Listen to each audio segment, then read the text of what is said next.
Cent Antony's HSS Ammadam radiance 2026 freshness day and merit day. ടീമാകാം പുതുയുഗ സ്വപ്നങ്ങൾക്കായി. ഞാൻ പഠിപ്പിച്ച എൻ്റെ സ്കൂളിലേക്ക് ഒരു ദിവസം ചെലവഴിക്കാനായി ഞാൻ എത്തിച്ചേർന്നു. എൻഡോമെൻറ്റ് കൊടുക്കുക എന്നൊരു ഉത്തരവാദിത്തവും എനിക്ക് ഏൽപ്പിക്കപ്പെട്ടു തന്നിരുന്നു. അനേകം സന്തോഷ മുഹൂർത്തങ്ങളിൽ ഞാൻ സാക്ഷിയായി. First, endowment instituted by Mrs. Philomena teacher, the former teacher of St. Agnes HSS Amadam for the biology topper in the +2 public exam. Recipients are Anamika Yamar and Nivitya Ekaridas, who scored full marks in biology. Anamika Yamar and Nivitya Ekaridas. Congratulations both of you.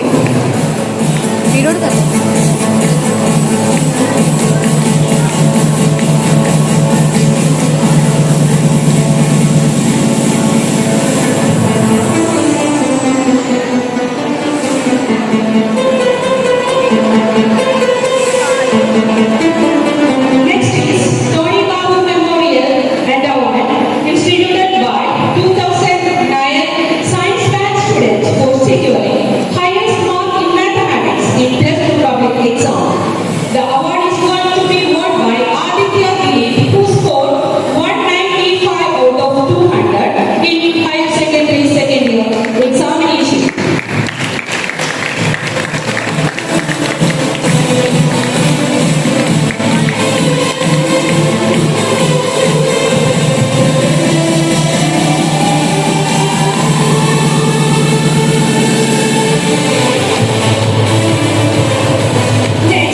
Srimati Elsie P.K., a former teacher, presented award to the best inaugural member for outstanding service during and Madhav VP.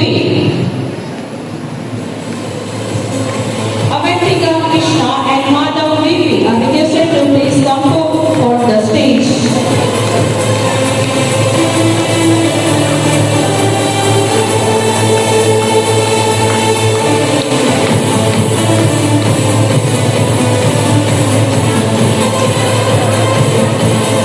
From now on, we are going to remember Adit. He was an outstanding student of our school with deep sorrow.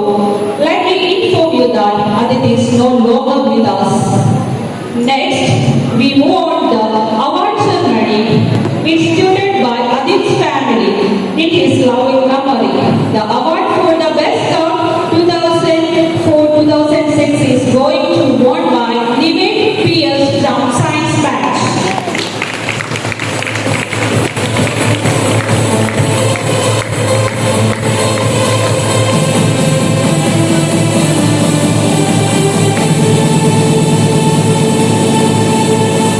Next, endowment instituted by Dr. Joe Anthony, 2009-11 batch student, in loving memory of his father Joseph A.A. This endowment is in tribute to excellence in biology and is awarded to highest score in +2 public examination. The award is going to be won by Anamika Yamar and Nivitya A. Haridas.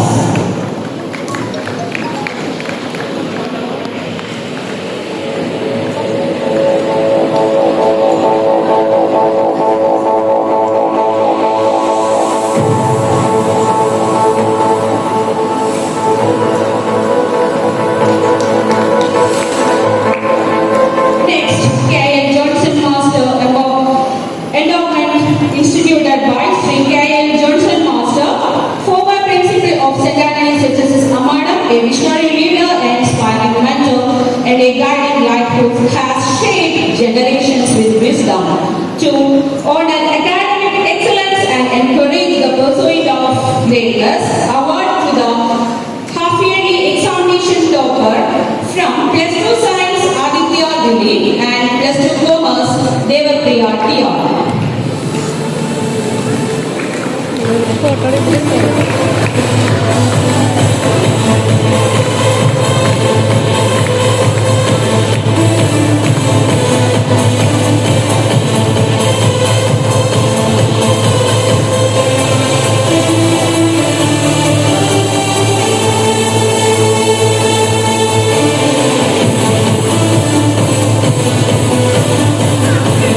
Once again, I extended our sincere gratitude towards our sponsors, Srimati Philomena teacher, students from 29 science batch, Mercy teacher, Dr. Joe Anthony, KL Johnson master, and family members of Adit, and congratulations to all winners. Thank you. കുറിച്ച് തീരുമാനിക്കാനായിട്ട് നല്ല 2 വർഷം നിങ്ങൾക്ക് ഇവിടെയുള്ള ഏറ്റവും നല്ല സ്കൂളിന് അവസരം തന്നിരിക്കുന്നത് നിങ്ങൾ നന്നായിട്ട് ഉപയോഗിച്ചോളൂ, നന്നായിട്ട് ഈ അവസരത്തിന് വിനിയോഗിച്ചോളൂ. ഞാൻ പ്രസംഗം പറയുന്ന സമയത്ത് ഈ വെളിച്ചം നിങ്ങളുടെ ഈ 2 വർഷത്തെ വഴികാട്ടിയാകട്ടെ, ഒരു പുതിയ യാത്രയുടെ തുടക്കവും.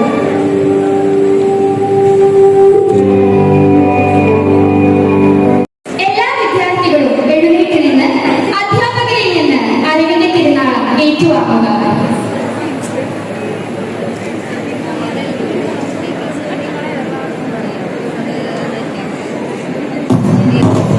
എല്ലാ +1 വിദ്യാർത്ഥികളും എഴുന്നേറ്റ് നിൽക്കുക.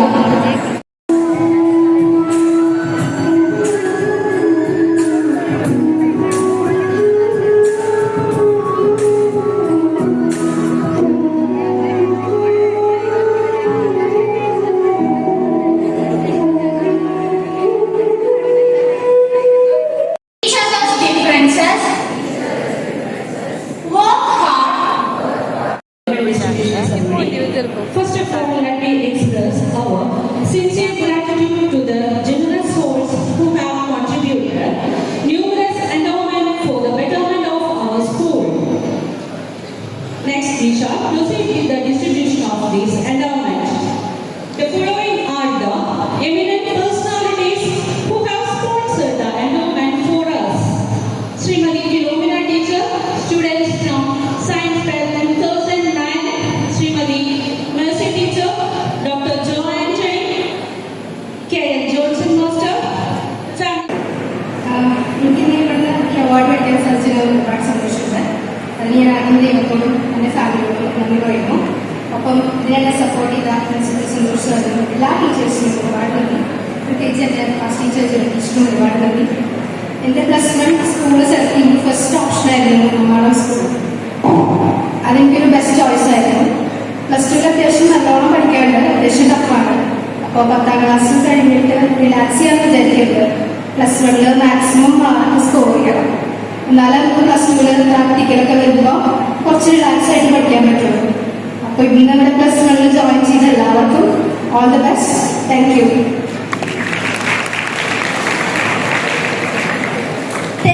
മക്കളും പിന്നിലകളിൽ ഒത്തിരി ഉൾപ്പെടുകയും ആകാംക്ഷയോടെയും ഇരിക്കുന്ന വിദ്യാർത്ഥികളെയും മാതാപിതാക്കളെയുമാണ് എനിക്ക് പറയാൻ സാധിക്കും. നിങ്ങൾ തിരഞ്ഞെടുത്തിരിക്കുന്നത് ഏറ്റവും അനുയോജ്യമായ സ്കൂൾ തന്നെയാണ്. നിങ്ങൾക്കറിയാം, പ്രൈവറ്റ് അറിയാവുന്നതുപോലെ ഞാൻ ഈ കഴിഞ്ഞ മാർച്ചിലാണ് കുട്ടികൾ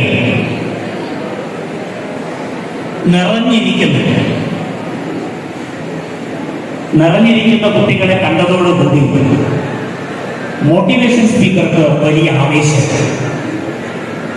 മോട്ടിവേഷൻ സ്പീക്കർ അദ്ദേഹത്തിന്റെ കയ്യിലുള്ള എല്ലാ ആയുധങ്ങളും എടുത്ത് കേട്ടിരിക്കുന്നവരുടെ നേർക്ക് പ്രയോഗിക്കാൻ കഴിയും.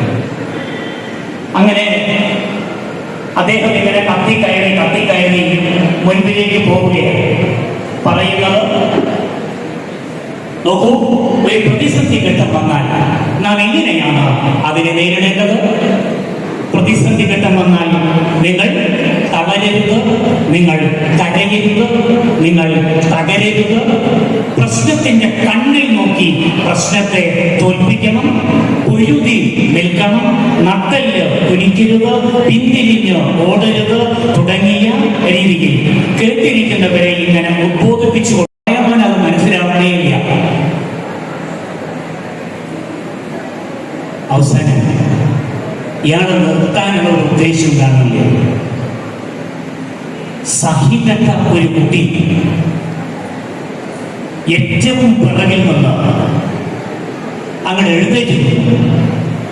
അപ്പൊ ഞാനിവിടെ നിൽക്കുന്നുണ്ട്, ഏറ്റവും പിറകിൽ നിന്ന് എഴുന്നേറ്റ്.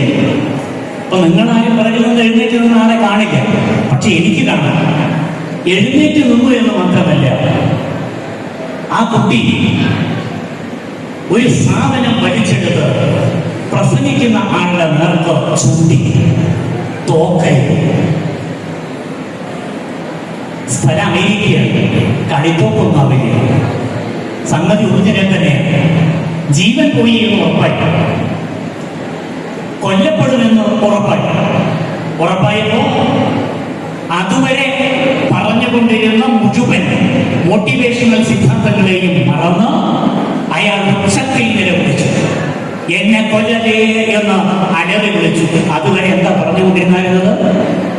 ഒരു പ്രതിസന്ധി ഘട്ടം വന്നാൽ തകരരുത്, പിന്തിരിഞ്ഞോടരുത്, കണ്ണിൽ നോക്കി തോൽപ്പിക്കണം എന്നൊക്കെ പറഞ്ഞുകൊണ്ടിരുന്ന മനുഷ്യൻ അതുവരെ പറഞ്ഞ മുഴുവൻ സിദ്ധാന്തങ്ങളെയും മറന്ന് തന്റെ ജീവൻ അപകടത്തിലാണ് എന്ന് തിരിച്ചറിഞ്ഞപ്പോ ഉച്ചത്തിൽ കരഞ്ഞു നിലവിളിച്ചു, എന്നെ കൊല്ലലേ. അപ്പൊ ആദ്യത്തെ ഉറുമ്പ് മുൻപിലേക്ക് തന്നെ പോകും. രണ്ടാമത്തെ ഉറുമ്പ് ചിലപ്പോ അരിമണി ലക്ഷ്യമാക്കി പോകുന്നത് കാണാം, അതല്ലെങ്കിൽ മറ്റൊരു വഴിയിൽ പോകുന്നത് കാണാം. രണ്ടിനെയും ഒരുമിച്ച് നിരീക്ഷിക്കാൻ സാധ്യതയുണ്ടെങ്കിൽ വീണ്ടും നിരീക്ഷിക്കണം. നിരീക്ഷിക്കുമ്പോൾ വീണ്ടും ഇതേ പ്രക്രിയ ആവർത്തിക്കും. അങ്ങനെ പ്രക്രിയ ആവർത്തിച്ച് ഒരു 5 മിനിറ്റിനുള്ളിൽ ഉറുമ്പുകളുടെ ഒരു കൂട്ടം ഏതിനെ തേടിയെത്തും? അരിമണിയെ തേടിയെത്തും. പിന്നെ അവരുടെ ഭാഷയിൽ ഒത്തൊരുമിച്ചുള്ള പാട്ടും പാടി അരിമണിയെ പിടിച്ചു കൊണ്ടുപോകുന്ന ഉറുമ്പുകളെ കാണാം. ഒന്നാമത്തെ ഉറുമ്പ് രണ്ടാമത്തെ ഉറുമ്പിനോട് പറഞ്ഞത് എന്തായിരിക്കാം? അരിമണിയെ പറ്റിയായിരിക്കണം. രണ്ടാമത്തെ ഉറുമ്പ് മറ്റു ഉറുമ്പുകളോട് പറ്റി പറഞ്ഞത് എന്തിനെ പറ്റിയായിരിക്കാം? അരിമണിയെ പറ്റി തന്നെയായിരിക്കാം. അപ്പോ ആര് സംസാരിക്കുന്നുണ്ട്? ഉറുമ്പുകൾ സംസാരിക്കുന്നത് എന്തിനു വേണ്ടിയിട്ടാണ്? ആശയവിനിമയം നടന്നതിന് വേണ്ടിയിട്ടാണ്. ഉറുമ്പിന്റെ ഭാഷ നമുക്കറിയില്ല. ഉറുമ്പ് സംസാരിച്ചു എന്ന് എങ്ങനെയാ നമുക്ക് മനസ്സിലാക്കുക? അരിമണി തേടി കൂടുതൽ ഉറുമ്പുകൾ വന്നുകൊണ്ടിരിക്കുന്നു എന്നതാണ് കൃത്യമായി. അപ്പൊ അവൻ ചിരിച്ചുകൊണ്ട് പറഞ്ഞു, എന്റെ മുത്തച്ഛന്റെ അച്ഛന്റെ പേര് ശംഖു എന്നല്ല എന്ന് എങ്ങനെയാണ് മാഷക്കും ഈ കൂടിയിരിക്കുന്നവർക്കും അറിയാൻ പറ്റുക? ശരിയല്ലേ? അത്രയുള്ളൂ. എന്ന് വെച്ചാൽ നോക്കൂ, ഞാൻ പറഞ്ഞത് മുത്തച്ഛന്റെ അച്ഛന്റെ പേര് നാം മറന്നു പോകുന്നു. ആരാണ് മുത്തച്ഛന്റെ അച്ഛൻ? മുത്തച്ഛന്റെ അച്ഛനും മുത്തച്ഛന്റെ അമ്മയും എന്ന തലമുറ ഈ ലോകത്ത് ജീവിച്ചത് കൊണ്ടാണ് ബയോളജിക്കലി മുത്തച്ഛന്റെ തലമുറ ഈ ലോകത്ത് സൃഷ്ടിക്കപ്പെടുന്നത്. മുത്തച്ഛന്റെയും മുത്തശ്ശിയുടെയും തലമുറ ഈ ലോകത്തുണ്ടായത് കൊണ്ടാണ് അച്ഛന്റെയും അമ്മയുടെയും തലമുറ ഈ ലോകത്ത് സൃഷ്ടിക്കപ്പെട്ടത്. അച്ഛന്റെയും അമ്മയുടെയും തലമുറ ഈ ലോകത്ത് സൃഷ്ടിക്കപ്പെട്ടത് കൊണ്ടാണ് പ്രിയപ്പെട്ടവരെ ഞാനും നിങ്ങളും ഇന്ന് 7-ാം മാസം 6-ാം തീയതി ഈ പള്ളി ഹാളിനകത്ത് ഏതാണ്ട് 12:30 മണി നേരത്ത് ഇങ്ങനെ കണ്ണും മിഴിച്ച് ഞാൻ പറയുകയും നിങ്ങൾ കേട്ടിരിക്കുകയും ചെയ്യുന്നത്. എന്ന് വെച്ചാൽ ഞാനും നിങ്ങളും ഈ ലോകത്ത് ജീവിച്ചിരിക്കുന്നതിന് കാരണക്കാരായ പ്രപിതാമഹന്മാരുടെ പേര് പോലും മറന്നു പോകുന്നവരാണ് ആരെന്ന് പറയുന്നത്? മനുഷ്യനെന്ന് പറയുന്നത്. അതായത് മനുഷ്യന്റെ ഒന്നാമത്തെ പ്രത്യേകത ഓർമ്മ വളരെ കുറവാണ് എന്നതാണ്. ഓർമ്മ വളരെ കുറവാണ്. നാളെ മുതൽ ക്ലാസ്സിനകത്ത് നിങ്ങൾക്ക് പ്രയോഗിക്കാൻ കഴിയുന്ന ഒരു തന്ത്രം ഞാൻ പറയാം, പക്ഷെ അത് പ്രയോഗിക്കരുത്. എന്താ ഓർമ്മ കുറവാണ് എന്ന് പറയാൻ കാരണം? നമ്മൾ മറന്നു പോകും എന്നാണ്. പഠിച്ചതൊക്കെ നമ്മൾ മറന്നു. അപ്പോഴാണ് നമ്മൾ ഒരു ദിവസം പഠിപ്പിച്ചു, പിറ്റേ ദിവസം ടീച്ചർ വന്നു, ഏത് കലാപരിപാടി ഉണ്ടാവും? ചോദ്യം ചോദിക്കില്ലേ?